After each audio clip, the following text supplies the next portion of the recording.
죽음 너머까지 인도하시는 하나님을 아는 당신에게, 사랑하는 당신에게 주 예수 그리스도의 은혜와 하나님, 아버지의 사랑과 성령님의 교통하심이 당신과 당신의 가정에 늘 함께하기를 간절히 기도합니다. 복음 영상 편지를 쓰는 오늘, 제 마음속에는 당신의 모습이 선명하게 떠오릅니다. 60여 년의 세월을 걸어오시면서 당신이 경험하셨을 기쁨과 눈물, 승리와 좌절, 믿음의 고백과 때로는 찾아왔을 의심의 순간들을 생각합니다. 그 모든 여정 가운데 한결같이 당신의 손을 놓지 않으신 하나님의 신실하심을 복음 영상 편지를 통해 함께 나누고 싶습니다. 구독과 좋아요를 클릭해 주시면 복음 영상 편지 제작에 큰 도움이 됩니다. 오늘 제가 당신과 함께 묵상하고 싶은 말씀은 시편 48편입니다. 이 시편은 단순히 예루살렘 성전의 장엄함을 노래하는 찬양시가 아닙니다. 이것은 역사의 거센 풍랑 속에서도, 전쟁과 박해의 어둠 속에서도, 죽음의 위협 앞에서도 자기 백성을 끝까지 지키시고 인도하시는 하나님의 변함없는 신실하심을 고백하는 믿음의 증언입니다. 전쟁의 포화 속에서 발견한 하나님의 임재, 당신도 기억하실 것입니다. 1951년 1월 4일 중국 공산군이 서울로 밀려들어오던 그 혹독한 겨울을 말입니다. 당신이 그때 어린아이였든 청년이었든 혹은 아직 태어나기 전이었든 우리 민족의 역사에 깊이 새겨진 그 비극적인 순간의 이야기는 당신도 들어서 알고 계실 것입니다. 서울 종로 승동교회의 한경직 목사는 그날 피난을 가지 않기로 결심했습니다. 수많은 사람들이 남쪽으로 피난길에 올랐지만 그는 교회를 지키기로 마음먹었습니다. 당신은 상상할 수 있겠습니까? 공산군의 탱크가 거리를 장악하고 총성이 사방에서 울려 퍼지는 그 순간의 두려움을 말입니다. 교회 지하실에는 피난을 가지 못한 성도들과 부모를 잃은 고아들이 숨어 있었습니다. 그들은 떨리는 몸을 웅크린 채 혹시라도 공산군이 들이닥칠까 숨소리조차 죽이고 있었습니다. 어둠 속에서 들려오는 것은 먼 곳에서 들리는 포성과 가까워지는 군화 소리뿐이었습니다. 바로 그때 한경직 목사는 촛불 하나를 켜고 성경을 펼쳤습니다. 시편 48편이었습니다. 그는 떨리는 목소리로 읽기 시작했습니다. 여호와는 위대하시니 우리 하나님의 성, 그의 거룩한 산에서 극진히 찬양받으시리로다. 지하실에 모인 사람들이 하나둘씩 그 목소리에 합류했습니다. 두려움으로 떨리는 목소리들이었지만 그들은 함께 이 시편을 낭독했습니다. 그리고 기도했습니다. 눈물로, 간절함으로, 오직 하나님만을 의지하는 마음으로 기도했습니다. 그날 밤 놀라운 일이 일어났습니다. 공산군은 그 교회 앞을 지나갔지만 건물 안으로 들어오지 않았습니다. 마치 보이지 않는 손이 그들의 눈을 가린 것처럼 그들은 교회를 그냥 지나쳐갔습니다. 한경직 목사는 훗날 이렇게 회고했습니다. 하나님께서 보이지 않는 손으로 우리를 가리셨고 죽음의 문턱에서 생명으로 인도하셨습니다. 사랑하는 당신, 이 이야기가 당신에게 어떤 의미로 다가옵니까? 당신도 인생을 살아오시면서 비슷한 순간들을 경험하지 않으셨습니까? 어쩌면 전쟁의 포화 속에서는 아니었을지라도 질병의 진단을 받았을 때, 사업이 무너졌을 때, 사랑하는 사람을 잃었을 때 당신도 그 어두운 지하실 같은 곳에서 떨며 하나님을 부르짖지 않으셨습니까? 하나님은 당신의 난공불락 요새이십니다. 시편 기자는 1절부터 3절까지 이렇게 노래합니다. 여호와는 위대하시니 우리 하나님의 성, 그의 거룩한 산에서 극진히 찬양받으시리로다. 터가 높고 아름다우며 온 세계가 즐거워하며 큰 왕의 성 곧 북방에 있는 시온산이 그러하도다. 하나님이 그 여러 궁중에서 자기를 피난처로 알리셨도다. 여기서 피난처로 번역된 히브리어 단어를 아십니까? 미스가브라는 단어입니다. 이 단어는 단순히 비를 피할 수 있는 처마나 잠시 숨을 수 있는 동굴을 의미하지 않습니다. 이것은 높은 곳, 요새, 난공불락의 성체를 뜻합니다. 고대 근동 지역에서 요새는 생명과 직결된 문제였습니다. 적군이 쳐들어올 때 백성들은 그 높은 요새로 도망쳐 들어갔습니다. 그곳의 성벽은 두껍고 견고했으며 막로에서는 사방을 살필 수 있었습니다. 적이 아무리 공격해도 무너지지 않는 곳, 그곳이 바로 미스가브였습니다. 하나님은 당신에게 바로 그런 분이십니다. 임시방편이 아닙니다. 일시적 안식처가 아닙니다. 절대적이고 영구적인 안전을 제공하시는 난공불락의 요새이십니다. 시편 8절은 이렇게 선포합니다. 우리가 들은 대로 만군의 여호와의 성, 우리 하나님의 성에서 보았나니 하나님이 이를 영원히 견고하게 하시리로다. 이 구절이 얼마나 중요한지 아십니까?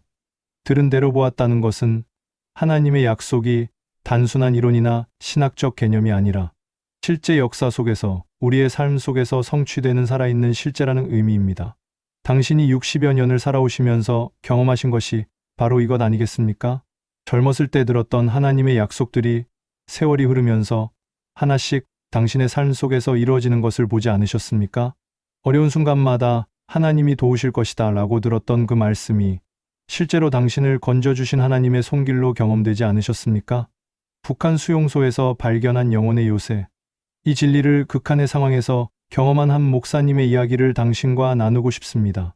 1960년대 초 북한 지하교회를 이끌던 김응조 목사라는 분이 계셨습니다. 1958년 그는 체포되어 함경남도의 악명 높은 요덕 수용소로 끌려갔습니다. 당신도 들어서 아시겠지만 그곳은 생지옥이었습니다. 영하 30도를 밑도는 추위 속에서 하루 12시간 이상의 강제 노동, 굶주림, 그리고 무자비한 고문이 일상이었습니다. 김응조 목사는 매일같이 고문을 당했습니다. 간수들은 그에게 신앙을 포기하라고 강요했습니다. 너희 하나님이 어디 있느냐? 너를 이 지옥에서 구해내지 못하는 하나님을 왜 믿느냐? 그들은 조롱하며 채찍을 휘둘렀습니다. 어느 날 고문이 특히 심했습니다. 그는 의식을 잃기 직전이었습니다. 피로 범벅이 된 얼굴, 부러진 갈비뼈의 고통, 숨쉬기조차 힘든 상태였습니다. 바로 그 순간 그의 입에서 나온 것은 신음이 아니었습니다. 하나님이 그 여러 궁중에서 자기를 피난처로 알리셨도다. 시편 48편 3절이었습니다. 그는 이 말씀을 반복해서 되뇌었습니다. 육신은 고통으로 부서져가고 있었지만 그의 영혼은 그 어떤 고문도 침범할 수 없는 하나님의 요새 안에 있었습니다. 김응조 목사는 기적적으로 1990년대 탈북에 성공했고 중국을 거쳐 한국으로 돌아왔습니다. 그는 증언했습니다. 그 순간 하나님께서 제 영혼의 요새가 되셨습니다.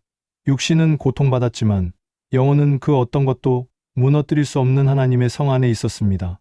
간수들은 제 몸을 칠 수 있었지만 하나님이 지키시는 제 영혼은 그들이 닿을 수 없는 곳에 있었습니다.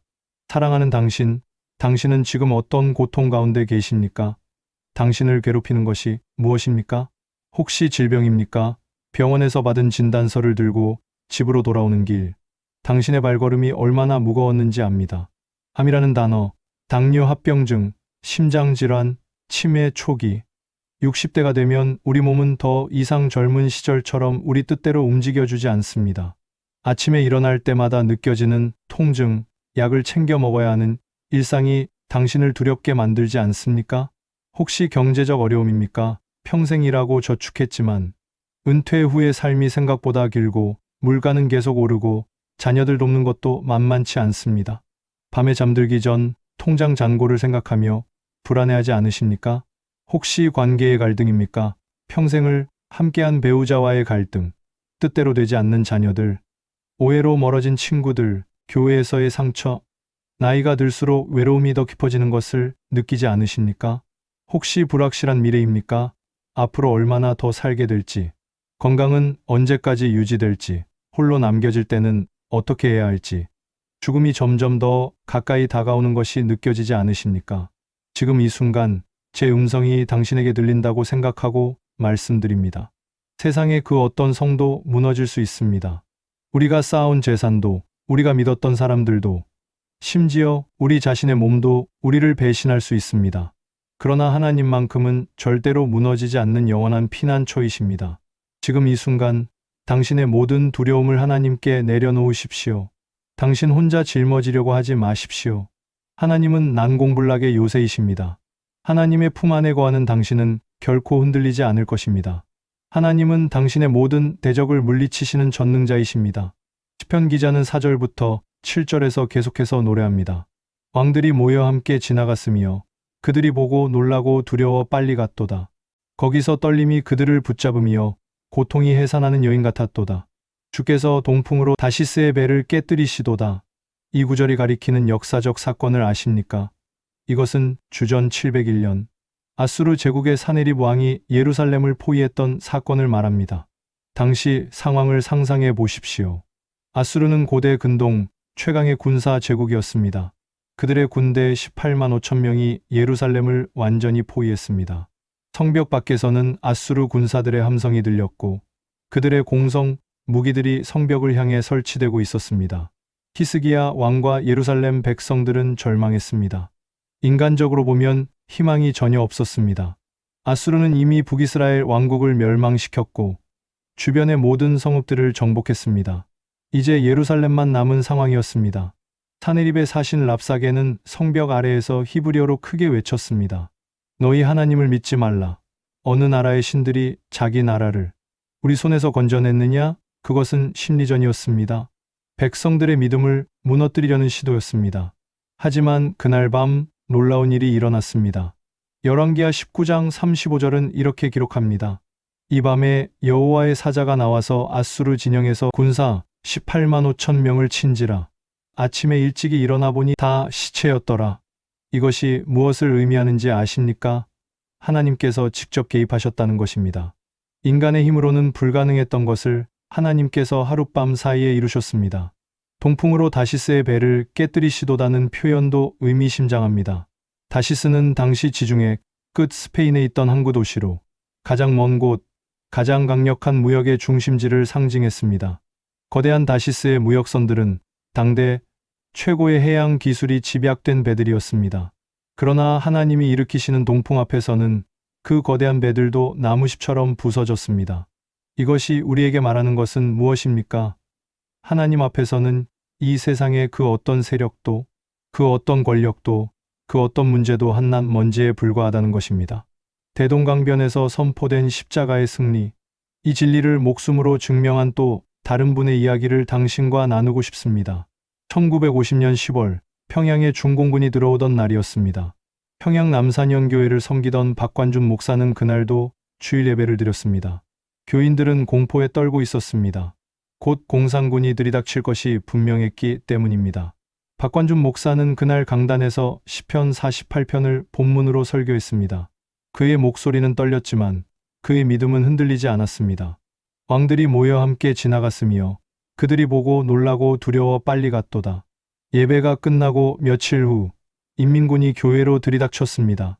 그들은 박관준 목사를 끌어냈습니다. 성도들이 울부짖으며 매달렸지만 군인들은 목사를 트럭에 태웠습니다. 그들은 박 목사를 대동강변으로 끌고 갔습니다. 11월에 차가운 강바람이 불어왔습니다. 다른 목회자들과 교인들도 함께 끌려와 있었습니다. 총살 집행을 앞두고 있었습니다. 한 군인이 조롱하듯 박관준 목사에게 물었습니다. 내 하나님이 어디 있느냐? 지금 너를 구원할 수 있느냐? 이제 누가 너를 구하겠느냐? 박관준 목사는 평안한 얼굴로 오히려 미소를 띠며 대답했습니다. 그리스도께서 십자가에서 이미 승리하셨습니다.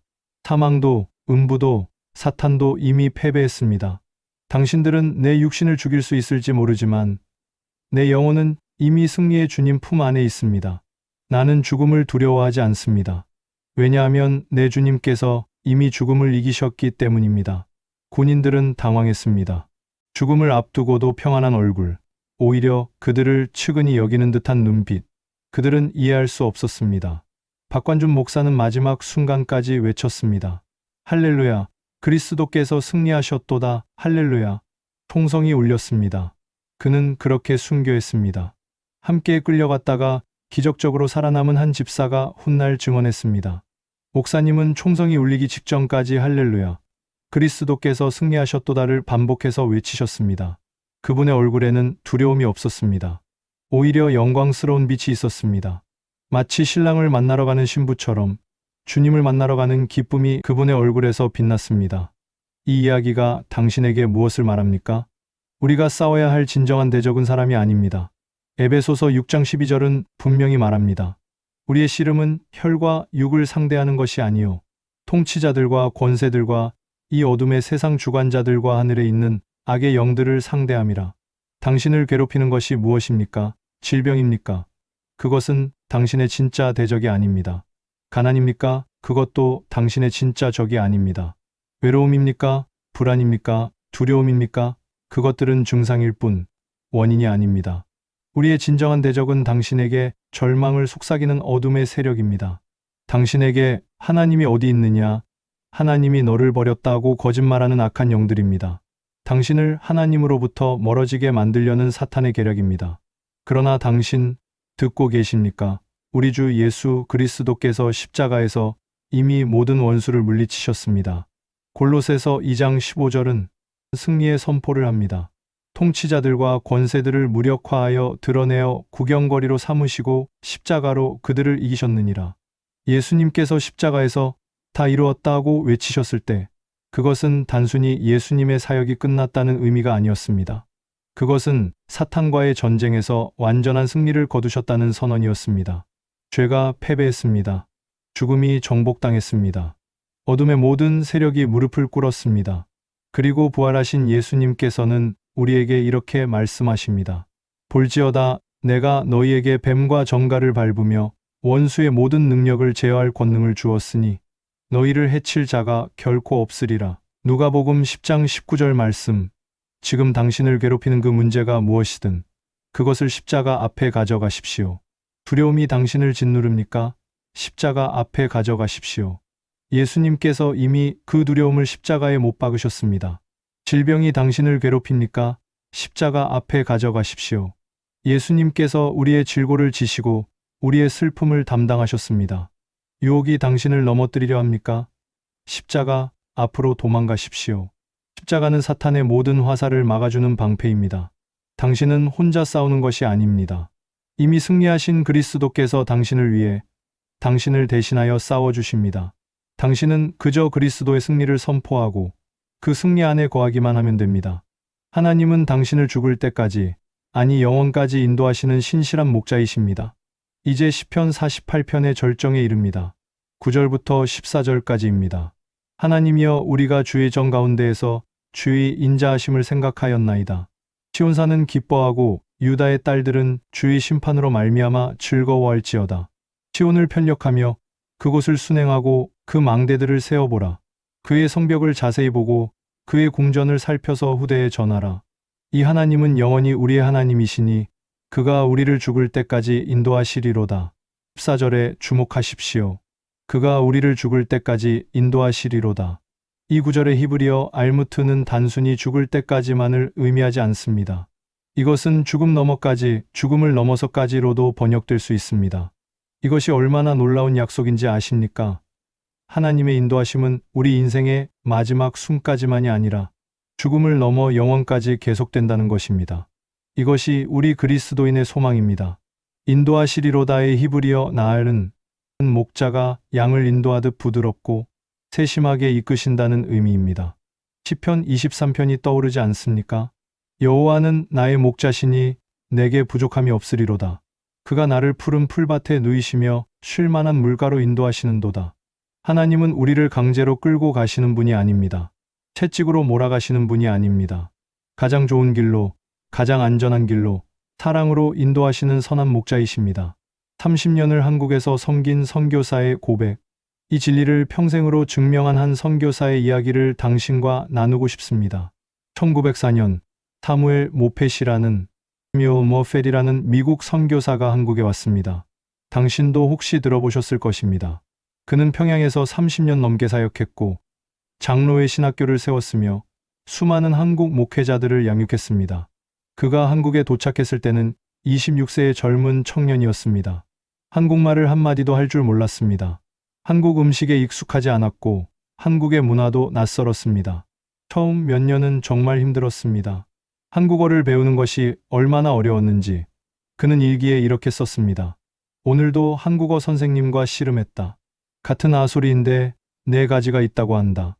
내 귀에는 다 똑같이 들리는데 주님, 제가 이 언어를 배울 수 있을까요? 그러나 그는 포기하지 않았습니다. 매일 새벽 기도로 하루를 시작했고 한국어를 배우고 한국 사람들과 함께 살았습니다. 그는 한옥에서 살았고 한국 음식을 먹었으며 한국 사람들의 친구가 되었습니다. 1907년 평양 대부흥 운동 때 모펫 선교사는 하나님의 놀라운 역사를 목격했습니다. 장대현 교회에서 새벽 기도회마다 수천 명이 모여 통성기도로 회개하고 눈물로 기도했습니다. 그는 일기에 썼습니다. 오늘 내가 본 것은 사도행전의 오순절과 같았다. 하나님께서 이 땅에 임재하셨다. 그러나 기쁨의 시간만 있었던 것은 아닙니다. 1910년 한일 강제병합 이후 일본의 박해가 시작되었습니다. 많은 한국 교인들이 투옥되었습니다. 모페 선교사도 일본 경찰의 감시를 받았습니다. 1919년 3.1운동 때는 더욱 심했습니다. 그가 가르친 학생들 중 많은 이들이 만세운동에 참여했다가 체포되었습니다. 어떤 학생들은 고문당했고 어떤 학생들은 순교했습니다. 모페 선교사는 무릎 꿇고 기도했습니다. 주님, 왜입니까? 왜 이런 고통이 주님의 백성에게 임합니까? 그러나 그는 한국을 떠나지 않았습니다. 오히려 더욱 헌신했습니다. 1934년 그가 73세의 나이로 은퇴하여 미국으로 돌아갈 때의 일입니다. 평양역에는 수많은 한국인들이 나와 그를 배웅했습니다. 많은 사람들이 울었습니다. 그는 30년을 한국에서 살았습니다. 그의 청춘, 그의 중년, 그의 노년을 모두 한국에 바쳤습니다. 제자들이 물었습니다. 선생님, 이 긴 세월 중 가장 기억에 남는 것이 무엇입니까? 모페 선교사는 눈물을 흘리며 대답했습니다. 하나님께서 제 인생의 매 순간을 인도하셨다는 것입니다. 제가 조선에 오기로 결정했을 때, 한국어를 배울 때, 첫 교회를 세울 때, 학생들을 가르칠 때, 박해가 올 때, 부흥의 기쁨이 있을 때, 어떤 순간도 하나님께서 저와 함께하지 않으신 때가 없었습니다. 하나님은 단 한순간도 저를 놓지 않으셨습니다. 이제 제 생의 마지막 여정도 하나님께서 인도하실 것을 확신합니다. 기차가 출발했습니다. 플랫폼에 남은 한국인들은 손을 흔들며 찬송을 불렀습니다. 하나님의 크신 사랑, 천지간 충만하다. 모페 선교사는 1939년 미국에서 소천했습니다. 그가 임종 직전 침대에 누워 마지막으로 읽은 성경 구절이 무엇이었는지 아십니까? 시편 48편 14절이었습니다. 이 하나님은 영원히 우리의 하나님이시니 그가 우리를 죽을 때까지 인도하시리로다. 그는 이 말씀을 읽고 평안한 미소를 지으며 주님의 품에 안겼습니다. 당신의 여정을 돌아보십시오. 사랑하는 당신, 이제 당신 자신의 삶을 돌아보십시오. 당신은 지금까지 어떤 길을 걸어오셨습니까? 60여 년의 세월이 당신에게 어떤 의미입니까? 어린 시절, 당신이 처음 하나님을 알게 되었을 때를 기억하십니까? 혹은 청년 시절, 방황하던 때를 기억하십니까? 결혼하고 가정을 이루었을 때, 자녀를 낳아 기르던 때, 사업이나 직장 생활로 고군분투하던 때를 기억하십니까? 때로는 형통의 시간이 있었을 것입니다. 모든 것이 잘 풀리는 듯했고 하나님의 축복이 넘쳐흐르는 것 같았던 시절 말입니다. 그러나 때로는 광야 같은 시간도 있었을 것입니다. 사업이 실패하고 건강을 잃고 사랑하는 사람을 떠나보내고 오해와 배신을 경험하고 마음의 상처를 받았던 시절도 있었을 것입니다. 어떤 때는 하나님이 멀게만 느껴졌을지도 모릅니다. 하나님, 어디 계십니까? 왜 제 기도에 응답하지 않으십니까? 라고 부르짖었을지도 모릅니다. 그러나 당신, 지금 이 순간 돌아보십시오. 그 모든 순간에 하나님께서 함께 하셨습니다. 당신이 넘어졌을 때 하나님께서 일으켜 세우셨습니다. 당신이 길을 잃었을 때 하나님께서 다시 바른 길로 인도하셨습니다. 당신이 포기하고 싶을 때 하나님께서 힘을 주셨습니다. 당신이 외로울 때 하나님께서 위로하셨습니다. 때로는 하나님의 인도하심이 이해되지 않았을 수도 있습니다. 왜 이런 길로 가시는 겁니까? 라고 물었을 수도 있습니다. 그러나 지금 돌아보면 그 길이 가장 좋은 길이었음을 알지 않습니까? 하나님은 항상 가장 좋은 것을 준비하고 계셨습니다. 때로는 고통의 시간을 통과해야 했지만 그것은 당신을 더 깊은 은혜로 인도하기 위함이었습니다. 때로는 기다려야 했지만 그것은 하나님의 때가 가장 완벽하기 때문이었습니다. 이제 남은 여정을 바라보십시오. 이제 앞을 보십시오. 60대라는 나이는 인생의 황혼기가 아닙니다. 이것은 새로운 시작입니다. 당신에게는 아직도 하나님께서 쓰시고자 하는 아름다운 장들이 많이 남아 있습니다. 혹시 이렇게 생각하고 계십니까? 이제 내가 할 수 있는 것이 무엇이 있겠는가? 나는 이제 늙었고 쓸모없는 사람이 되었다. 그것은 거짓말입니다. 사탄의 속삭임입니다. 성경을 보십시오. 아브라함은 75세에 하나님의 부르심을 받았습니다. 모세는 80세에 이스라엘을 구원하는 사명을 받았습니다. 갈렙은 85세에 내가 아직도 강건하니 저 산지를 내게 주소서라고 외쳤습니다. 당신의 인생 경험, 당신이 쌓은 지혜, 당신이 겪은 시련과 승리, 그 모든 것이 이제 다음 세대를 위한 귀한 자산입니다. 당신의 자녀들이 인생의 어려움을 만날 때 당신의 경험담이 그들에게 등대가 될 것입니다. 당신의 손자, 손녀들이 신앙의 길을 걸어갈 때 당신의 기도가 그들을 지킬 것입니다. 당신이 만나는 사람들에게 당신의 삶 자체가 하나님의 신실하심을 증거하는 살아있는 설교가 될 것입니다. 하나님은 당신을 아직 이 땅에 두고 계십니다. 그것은 당신에게 아직도 할 일이 있기 때문입니다. 당신을 통해 이루실 계획이 있기 때문입니다. 그리고 무엇보다 하나님은 당신과 함께 동행하기를 원하십니다. 단순히 당신을 사용하기 위해서가 아니라 당신을 사랑하시기 때문입니다. 죽음 너머를 바라보십시오. 당신 솔직히 말해봅시다. 60대가 되면 죽음이 더 이상 먼 이야기가 아닙니다. 그것은 점점 가까워지는 현실입니다. 친구들이 하나둘씩 먼저 떠납니다. 장례식에 가는 횟수가 늘어납니다. 자신의 건강 문제를 생각하면 죽음이 그리 멀지 않다는 것을 느낍니다. 때로는 두렵지 않습니까? 죽음 이유가 궁금하지 않습니까? 정말 천국이 있을까요? 정말 부활이 있을까요? 사랑하는 사람들을 다시 만날 수 있을까요? 당신 시편 48편 14절을 다시 한번 읽어봅시다. 이 하나님은 영원히 우리의 하나님이시니 그가 우리를 죽을 때까지 인도하시리로다. 죽을 때까지, 아니 죽음 너머까지 인도하신다는 이 약속이 당신에게 무엇을 말합니까? 하나님의 인도하심은 당신의 마지막 숨에서 끝나지 않습니다. 죽음은 끝이 아니라 새로운 시작입니다. 죽음은 하나님과의 이별이 아니라 하나님과의 완전한 연합입니다. 예수 그리스도께서 부활하심으로써 죽음은 더 이상 공포의 대상이 아닙니다. 죽음은 이제 고향으로 돌아가는 문입니다. 육신의 장막을 벗고 영원한 집으로 들어가는 통로입니다. 고린도후서 5장 1절은 말합니다. 만일 땅에 있는 우리의 장막집이 무너지면 하나님께서 지으신 집 곧 손으로 지은 것이 아니고 하늘에 있는 영원한 집이 우리에게 있는 줄 아느니라. 사도 바울은 빌립보서 1장 21절에서 이렇게 고백했습니다. 이는 내게 사는 것이 그리스도니 죽는 것도 유익함이라. 죽음을 유익하다고 말할 수 있다는 것. 이것이 그리스도인의 소망입니다. 당신 죽음을 두려워하지 마십시오. 하나님께서 당신을 죽음 너머까지 인도하실 것입니다. 당신이 마지막 숨을 거둘 때 당신은 혼자가 아닐 것입니다. 선한 목자께서 당신의 손을 잡고 계실 것입니다. 그리고 눈을 뜨면 당신은 천국에 있을 것입니다. 더 이상 눈물도 고통도 슬픔도 없는 곳, 완전한 기쁨과 평강이 있는 곳, 주님을 얼굴과 얼굴을 대하여 뵙는 영광의 순간이 올 것입니다. 오늘을 어떻게 살 것인가? 사랑하는 당신, 이제 이 편지를 마무리하려 합니다. 오늘 우리가 함께 묵상한 시편 48편을 통해 우리는 세 가지 위대한 진리를 발견했습니다. 첫째, 하나님은 당신의 견고한 피난처이십니다. 세상의 그 어떤 것도 무너질 수 있지만 하나님은 영원히 흔들리지 않는 난공불락의 요새이십니다. 지금 이 순간 당신의 모든 두려움과 염려를 하나님께 내려놓으십시오. 둘째, 하나님은 당신의 모든 대적을 물리치시는 전능자이십니다.